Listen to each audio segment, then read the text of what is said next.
Imagine this. You are lying awake at night, haunted by thoughts you can't control. Your mind is racing. Every fear feels like a monster, every worry a looming shadow. You desperately try to push these thoughts away, determined to find peace. But these thoughts, they keep coming back stronger. No matter how hard you try to suppress them, they return with even more force. And then Carl Jung steps in. He does not offer you quick relief. He does not tell you to fight harder. Instead, he whispers something unsettling in your ear. What you resist persists. What does he mean? You are fighting these thoughts, you are rejecting them, you are trying to overcome them. How could that mean you're making them stronger? Because according to Jung, the moment you wage war against your own psyche, you have already surrendered your power. True strength, he argues, does not come from conquering unwanted parts of yourself. It comes from something far more unexpected. So what is this hidden power, and why does embracing what we fear often lead to greater control? Let's dive into Jung's psychology and uncover the quiet trick that gave him real power. Most people believe that power comes from controlling unwanted thoughts, burying painful emotions, and projecting a perfect image to the world. But Carl Jung had a completely different view. He believed power was not in rejection, it was in integration. Why do people reject parts of themselves? If you've ever found yourself pushing away uncomfortable thoughts or feelings, you know how exhausting it can be. But have you ever stopped to ask why people fight against themselves in the first place? Jung would say that most inner conflicts are not about what we think they're about deeper psychological needs. Shadow projection. People deny aspects of themselves because acknowledging certain traits feels threatening to their self-image. The mind defends its identity at all costs. Ego preservation. Many internal struggles are not about healing, but about maintaining the ego's comfort. Who maintains control of the self-narrative? Who decides what's acceptable? Who determines what gets buried? Collective persona. Some people suppress aspects of themselves not because they personally reject these qualities, but because they want to be accepted by society and conform to collective expectations. Jung saw these behaviors as signs of weakness. He believed that those who react by burying parts of themselves are being controlled by their unconscious. The moment you let the shadow drive your behavior from the darkness, you have already lost. Jung's famous idea of individuation is often misunderstood. It's not about becoming perfect, it's about becoming whole. This does not always require eliminating negative traits. Sometimes the strongest power is the ability to integrate what you fear most. And this is where the shadow comes in, the rejected aspects of self in Jung's psychology. The integrated individual is not fragmented like the average person. He does not suppress parts of himself just to feel comfortable. Instead, he acknowledges all aspects of his psyche. Because power is not about rejection, it's about conscious incorporation.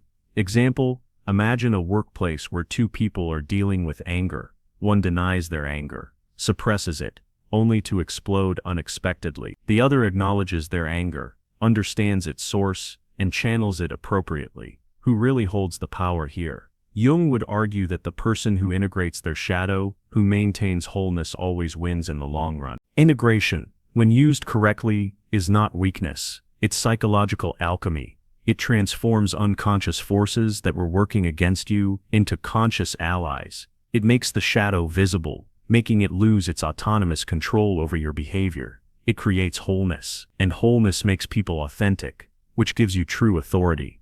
The individuated person doesn't just acknowledge their shadow. He uses integration as a tool, a way to access hidden strengths, a method to understand others more deeply, a precise psychological instrument that transforms inner conflicts into sources of power. This is why Jung's version of power is not about fighting yourself. It's about embracing the entirety of your psyche before the battle even begins. Integration is not just personal therapy, it's a tool, a weapon wielded by history's greatest minds to dominate battles of psychology, leadership, and creativity. Jung's idea of power was not about suppression or denial. It was about wholeness, authenticity, and psychological completeness. Let's explore three legendary figures who embodied this principle. Gandhi. Transforming weakness into strength. Gandhi never engaged in denying his vulnerabilities. He did not hide his fears, mask his weaknesses, or pretend to be superhuman. Instead, he used a technique so powerful that it still shapes political movements today. Imagine this: while other freedom fighters tried to match British military might, Gandhi openly acknowledged his physical frailty, his fear of violence, and transformed these weaknesses into his greatest strengths. By integrating his vulnerability rather than hiding it, he created a form of resistance that the mighty British Empire couldn't fight. Gandhi did not need to pretend to be fearless. He transformed his fear into compassion. He understood a fundamental truth: what we accept, we can transform. This is the essence of integration. Instead of hiding what you perceive as weaknesses, how might you transform them into unique sources of strength? Nelson Mandela, the power of integrating hatred. If Gandhi dominated through vulnerability, Nelson Mandela dominated through integrating hatred. He did not deny his anger toward his oppressors, he transformed it. 27 years in prison could have filled Mandela with uncontrollable bitterness. Yet when released, he didn't suppress his negative experiences. He integrated them, turning potential vengeance into reconciliation. He didn't pretend the pain wasn't there, he acknowledged it and then chose how to channel it. Most people suppress painful emotions out of fear, but Mandela integrated them with a purpose: to heal a nation, not to destroy it. And that's the key. If your psychological integration doesn't transform energy into something constructive, it's just spiritual bypassing. Marie Curie's shadow work in science. Now let's go beyond politics to science. Marie Curie understood a simple truth: what we don't understand controls us. In an era when women were excluded from scientific pursuits, Curie didn't fight against external opposition directly. Instead, she integrated the doubt, the rejection, the marginalization. She acknowledged these painful realities, but refused to let them define her limit. Her revolutionary work with radioactivity, literally engaging with the invisible, mirrors Jung's approach to the unconscious. She didn't deny the unseen forces, she studied them methodically, even at great personal cost. Curie knew that if your relationship with reality is founded on denial, your work will always be incomplete. Jung's psychology aligns perfectly with this. The individuated person does not reject uncomfortable truths, he incorporates them. Curie proved that acceptance, persistence, and methodical integration of what others fear are often more powerful than denial. The common thread: power through integration. What do Gandhi, Mandela, and Curie all have in common? They never wasted energy on denial. They did not reject reality, they transformed it. They understood that true power is not in suppression, it's in transformation. The next time you feel the urge to push away an uncomfortable part of yourself, ask yourself, am I reacting out of fear or am I integrating with courage? Because true power is quiet integration. Why do we reject parts of ourselves? Why do we feel the need to appear perfect, to hide our flaws, to suppress our darker impulses, even when this fragmentation leads to suffering? Most people believe that psychological struggles are about eliminating unwanted parts. They are not. Inner conflicts are about integration. The more you deny aspects of yourself, the more you energize your shadow, your repressed qualities, your disowned emotions, and most importantly, the unconscious forces that end up controlling you. Jung understood this deeply. His concept of the shadow was not just about dark impulses, it was about reclaiming disowned power. And modern psychology proves just how accurate Jung was. Why do people get trapped in inner conflict? Psychological struggles are not logical, they are symbolic. When we reject aspects of ourselves, we believe we are becoming better.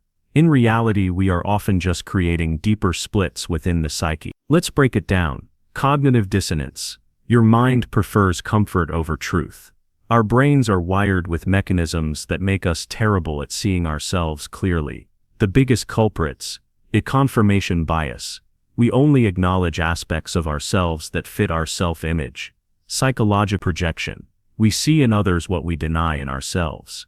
Compartmentalization. We separate contradictory aspects of ourselves to avoid inner tension. These mechanisms make most self-improvement efforts pointless. No one actually becomes whole. Instead, they just become more fragmented. Jung's individuated person avoids this trap. He embraces contradictions rather than denying them. Emotional compensation. Why we take rejection personally. Have you ever wondered why some personal flaws make you ashamed, while others don't bother you at all? That's because we don't reject traits randomly. We reject what threatens our conscious identity. When something contradicts our self-image, It feels like an existential threat. That's why acknowledging certain traits feels so difficult. Because people don't just feel like their behaviors are being questioned. They feel like their very existence is being threatened. This is why the most powerful people in history never denied their complexity. If your shadow controls you from the unconscious, you're not free. The individuated person does not fall for this trap. He does not suppress his nature. He understands and channels it. The persona trap. The real reason people wear masks. At the core of most psychological suffering isn't healing, it's appearance. People don't just want to be whole. They want to be seen as appropriate. Jung understood that most humans sacrifice authenticity for social acceptance. They suppress their true nature, not to find truth, but to gain approval. But the individuated person does not need external validation. He creates his own internal coherence. Think about the most influential figures in history. Did they waste time pretending to be perfect? No, they embraced their complexity, integrated their contradictions, and let their wholeness speak louder than fragmentation. Jung was ahead of his time. His insights on integration, shadow work, and authenticity align perfectly with modern psychological research. Let's break it down. Power dynamics in authentic leadership. Psychological research has found that the most effective leaders are not those who project infallibility, but those who demonstrate integrated authenticity. They don't hide vulnerabilities. They don't pretend to be perfect. They acknowledge their whole selves, earning deeper trust and fostering genuine connection. This is why truly powerful individuals rarely pretend. They don't need to. When they speak, people listen, because they have already created an aura of authenticity through their self-acceptance. The role of shadow integration in creativity and innovation. Research in cognitive psychology shows that people who access and integrate their shadow aspects are far more creative than those who maintain rigid self-concepts. Why? Because humans are wired to see wholeness as generative. Jung believed that true power comes from psychological completeness. The individuated person is not a slave to his persona. He does not reject his complexity. He embraces it. And that makes his creativity boundless. The real reason Jung saw integration as power was not because he wanted people to navel gaze. It was because he knew that the one who integrates their shadow controls their entire psychological reality. Let's put this into perspective. If you deny an aspect of yourself and it controls you unconsciously, you have lost it. If you project your disowned qualities onto others and react to them there, you have lost. If you fragment yourself just to maintain a comfortable self-image, you have lost. But if you observe your whole nature, remain conscious of your contradictions and respond from wholeness, you have already won. Jung's psychology is not about endless introspection. It's about becoming whole. Am I acknowledging this part of myself because I want to, or because I'm forced to? Am I fragmenting myself, or am I integrating my contradictions? Is this inner work worth my energy, or am I just feeding my ego? Because true power, as Jung saw it, is not in rejection, it's in integration. The quiet acceptance that makes others marvel. The psychological completeness that allows authentic action. And that is the quiet trick that gave Jung his power. Integration is powerful, but does that mean you should always embrace everything uncritically? Integration can be a pathway, but applying it indiscriminately can be just as foolish as wholesale rejection. If integration were the only path to power, then history's greatest minds, philosophers, leaders, and visionaries would have accepted everything passively. Yet they made choices, because real power is not in blind acceptance, it's in knowing what to integrate and what to transform. Jung's individuation, discernment as a path to wholeness. Many misinterpret Jung as an advocate of uncritical acceptance, of passive acquiescence. But his concept of individuation was never about embracing everything without discrimination. It was about conscious relationship, transformation, and meaningful engagement. Power is not in integration alone, it's in conscious discernment, conscious choice. Accepting everything indiscriminately is not wisdom, it's avoidance disguised as enlightenment. Mastering integration does not mean embracing everything as it means transforming what you encounter. Jung's individuated person does not integrate trivial matters equally with significant ones, but he also does not flee from necessary internal confrontations. He knows that shadow work can be a crucible for transformation. Why do most people avoid this inner work? Because it's uncomfortable. But Jung understood that discomfort breeds growth. He saw inner confrontation as necessary, not as something to be avoided. Weak individuals avoid self-knowledge, strong individuals welcome it. Because confrontation with the shadow forces transformation. Imagine a person who never looks in the mirror. A consciousness that never examines itself will never become fully realized. In the same way, a psyche that never confronts its shadow remains limited, fragmented, and self-deluding. Without psychological integration, your potential remains unrealized. Without shadow work, your authenticity remains compromised. Think about the boldest psychological pioneers in history. Freud was ostracized for examining human sexuality. Jung himself was dismissed for exploring the collective unconscious. Modern trauma therapists are often criticized for helping people face painful truths. Yet today their insights transform lives. Their power did not come from comfortable acceptance. It came from choosing their inner battles wisely and engaging in necessary psychological work. There's a critical difference between integrating to avoid conflict and integrating to transform. Jung understood this. The greatest healer, therapists, and teachers don't avoid shadow material. They use it strategically. Consider indigenous healing traditions. They don't deny dark aspects, they engage them ritually. Jung's active imagination was designed to dialogue with shadow aspects, not to blindly embrace them. Modern trauma therapy doesn't avoid painful memories, it uses them as pathways to healing. Powerful people don't integrate passively, they integrate actively. They don't accept to bypass, they accept to transform. The individuated person does not integrate to avoid discomfort, he integrates with purpose. Here's when you should engage the shadow. When the confrontation deepens your self-understanding, when it reveals unconscious patterns, when it liberates trapped energy, when it serves your development. But here's when you should be cautious. When you are just spiritually bypassing, when integration becomes an excuse for harmful behavior, when it's a way to avoid necessary boundaries, when your discernment itself is a crucial life skill. Integration without discernment is weakness. Integration with wisdom is power. Jung was not afraid of the shadow. He embraced the unconscious but with consciousness. If shadow work depletes you completely, pace yourself. If integration makes you stronger, engage more deeply. If suppose integration justifies harmful behavior, examine your motives. If psychological wholeness makes you stronger, it's not something to be avoided, it's something to be mastered. True power lies not in integration alone, but in knowing what to integrate and how to transform. If you had the choice between never facing your shadow or mastering the art of psychological alchemy, which would make you more powerful? Imagine this. You wake up one day, and a voice tells you that your unconscious mind will no longer be suppressed.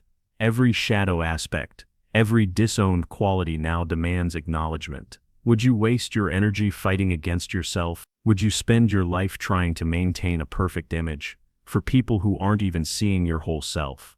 Or would you choose integration carefully, like an alchemist transforming lead into gold? This is where real power lies. Jung understood something that most people ignore. Psychological energy is finite. The more you spend it fighting yourself, the less you have for creative living.